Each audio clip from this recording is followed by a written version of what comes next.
Assalomu alaykum, hurmatli televizor ko'rguvchilar. Yaxshimsizlar? Dunyo Uyg'ur qurultiyi to'r televiziyasining kunlik xabarlar programmasiga hammanglar xush kelibsizlar. Men İftihar Abdurashid. Bugun payshanba. Hurmatli ko'ruvchilar, tövəndə diqqətinizlər kunlik xabarlar programmamızning tafsilotida bo'lsin. Dunyo Uyg'ur qurultiyining raisi Turg'unjon Alovdin apandim 9 dekabr Uyg'ur irqi qirg'inchiligi xotir kuni munosabati bilan Bugün stansiyamiz orqali videolıq chaqiriqnoma e'lon qilib, Yevropada yashayotgan Uyg'ur qarindoshlarimizni Dunyo Uyg'ur qurultiyi va Shvetsariya Uyg'ur jamiyatining uyushtirishi bilan 9 dekabr kuni tushdan keyin soat 3 dan 5 gacha Janvatga Birlashgan Davlatlar Tashkiloti oldidagi maydonda Xitoyning irqiy qirg'inchilikqa qarshi o'tkaziladigan birlashim namoyishga aktivlik bilan ishtirok qilishga chaqirdi. Assalamu alaykum, dunyoning har qaysi ellarda yashayotgan Sharq Turkistonlik aziz qarindoshlar. Hammaga ma'lum bo'lganidek, Dunyo Uyg'ur qurultiyining arzi bilan 2020-yili 9-oyda Londonda qurilgan Uyg'ur sud kollegiyasi xalqaroliq qonun tartiblar bo'yicha orqa-orqadan 3 qatim maxsus guvohlik yig'ini chaqirish va bu jarayonda Uyg'ur, Qozoq, O'zbek va chet elliklardan bo'lib 70'den artıq guvochining guvohligini anglash, 500'den artıq guvochining yozma guvohligini o'z ichiga olgan necha ming betlik hujjatlarni inchiklik bilan tekshirish natijasida 2021-yili 9 dekabr kuni Xitoy hukumati Uyg'urlarga qarata irqiy qirg'inchilik va insoniyatga qarshi jinoyat yurgizyotidi deb hukm chiqargan va Dunyo Uyg'ur qurultiyining ayni chog'dagi raisi Dolqin Ayso apandim Uyg'ur sud kollegiyasining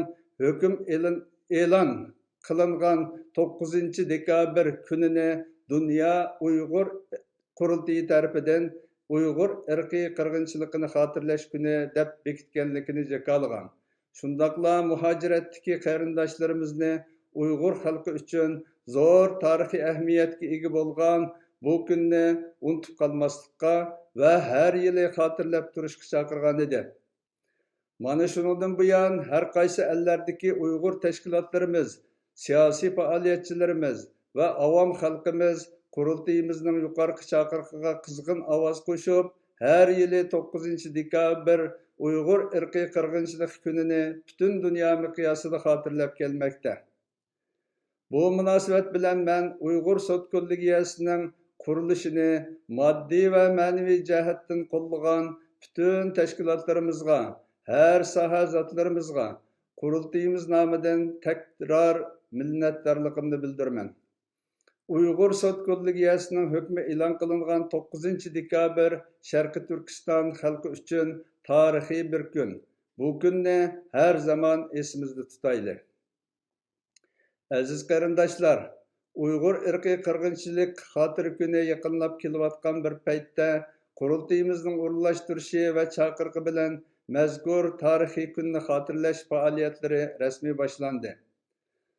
4 dekabrdan e'tiboran Dunyo Uyg'ur qurultiyi, Uyg'ur akademiyasi, Uyg'ur harakati tashkiloti, Amerika Uyg'ur birlashmasi, Uyg'ur tadqiqot markazi qatorliq tashkilotlarning birlikda o'rinlashtirishi bilan Washingtonda Uyg'ur irqiy qirg'inchiligi, milliy kimlik va madaniyatni qo'g'dash temasidagi bir haftalik muhokama va guvohlik berish faoliyatlari rasmiy boshlandi. Bu xotirlash faoliyatlari Amerika Davlat Majlisida va Amerika Tashqi ishlar ministrligida shundaqla ba'zi tadqiqot institutlarida davom qilmoqchi. Bu munosabat bilan men Washingtondagi xotirlash faoliyatini tashkillagan va o'rinlashtirgan bütün tashkilotlarimizga qurultiyimiz nomidan alohida rahmat aytaman. Bu yerda men Yevropaning har qaysi ellarda yashayotgan vatanparvar qarindoshlarimizga shuni alohida murojaat qilamanki, Uyg'ur irqiy qirg'inchiligi xotir kuni munosabati bilan Dunyo Uyg'ur qurultiyi va Shvetsariya Uyg'ur jamiyatining uyushtirishi bilan 9 dekabr kuni tushdan keyin soat 15 dan 17 gacha Janvadagi Birlashgan Davlatlar Tashkiloti oldidagi maydonda Xitoyning irqiy qirg'inchiligiga qarshi birlashma namoyish o'tkazmoqchi. Shunga Yevropada faoliyat olib berayotgan Uyg'ur tashkilotlarimizni, siyosiy faoliyatchilarimizni va qarindoshlarimizni Janvada o'tkaziladigan mazkur namoyishga qizg'inlik bilan ovoz qo'shishga va aktiv ishtirok qilishga chaqiramiz. Albatta, qish kirib havo sovib ketdi, ammo shuni unutmaylikki, ayni chog'da Qaysar G'ulji xalqi 0 dan tavan 30 graduslik qahrton sovuqqa va mustabid Xitoy hokimiyatining miltiq zambaraklarga pisand qilmay, mardonlarcha ko'krikini kerib, maydonlarga to'kilib, o'zlarining erkinlik va hurlikka bo'lgan tashnoligini, o'zlariga bitmas tugumas baloyi ofatlarni ilib kelgan tajovuzchi Xitoy hokimiyatiga bo'lgan noroziliklarni namoyon qilishgan edi. Shunga biz muhojiratda yashayotgan Sharqi Turkistonliklar vatan ichidagi botur azmatlarimizning qahramonlik jasoratidan o'rnak olib, izilayotgan va qirilayotgan xalqimizning dod faryodini dunyo jamoatchiligiga yetkazish uchun texmi zo'r fidokorlik ko'rsatishimiz lozim.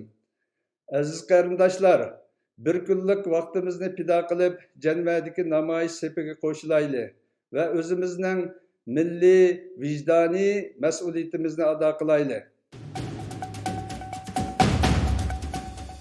Nyu-York vaqti gazetining 2 dekabrdagi xabarda aytilishicha, Amerika Xalqaro diniy erkinlik komitetining sobiq raisi, advokat va kishilik huquq faoliyatchisi Nuri Turkalning opasi Xitoydan yo'lga chiqib, Amerika tavasidagi farzandlari bilan jam bo'lgan.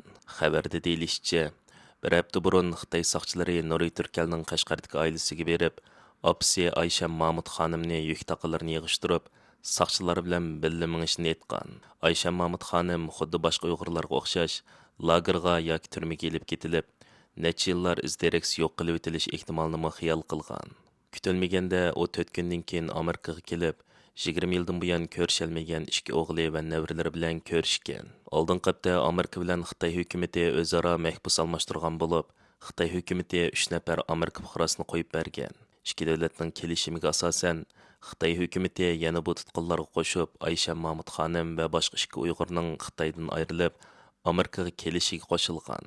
Bu Xitoy hukumatining Amerika hukumatining talabiga binoan 2005-yili Robiya Qodir xonimni qo'yib bergandan keyin yana bir qatam Uyg'urlarning Xitoydan ayrilib Amerikaga kelishiga yo'l qo'yish hisoblandi ekan.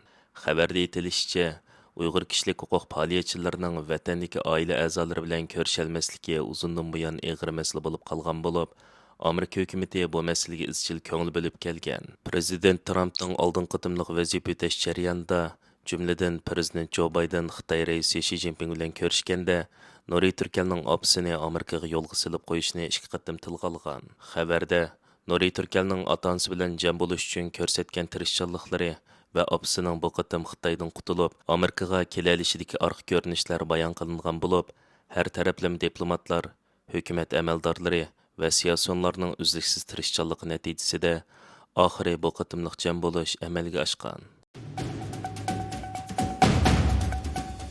BBC xabar kanalining 1 dekabrdagi xabarda aytilishicha, Angliyaning bir necha talla bozorida sotilayotgan Italiya pomidor qiyomining Xitoydagi majburiy emgak chetishliq pomidor mahsulotini manba qilganligi haqida ko'plagan gumonlar o'ttirg'a chiqqan.